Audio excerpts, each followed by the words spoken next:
શું તમે ક્યારેય 5 મિનિટમાં આમળા આથિયા છે? નહીં ને તો આ વિડીયો આખો જોજો.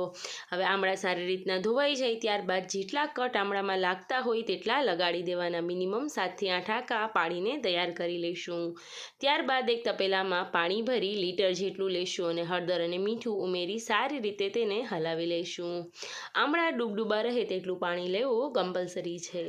હવે 5 જ મિનિટમાં આપણા આમળા બનીને તૈયાર થઈ જશે. હવે ચેક કરી લો. ત્યારબાદ આવી રીતનો કલર થઈ જાય અને થોડા એવા ટ્રાન્સપરન્ટ થાય એટલે આપણા આથેલા આમળા અહીંયા રેડી છે. જેટલી ચીરો તમે કટ લગાવેલી તે આરામથી આવી રીતના ખુલી જશે અને દબાવશો તો આવી રીતના દબાઈ પણ જશે. હવે આમળાને આખા વર્ષ માટે તમે જો સ્ટોર કરવા માંગતા હોય તો એરટાઇટ કન્ટેનરમાં આખું પાણી ભરી હળદર અને મીઠું તેમાં ચમચી ઉમેરી દેવું. તો આ આમળાને તમે ગમે ત્યારે ખોલશો અને ખાશો તો રહેશે આવા સોફ્ટ અને ટેસ્ટી. થેન્ક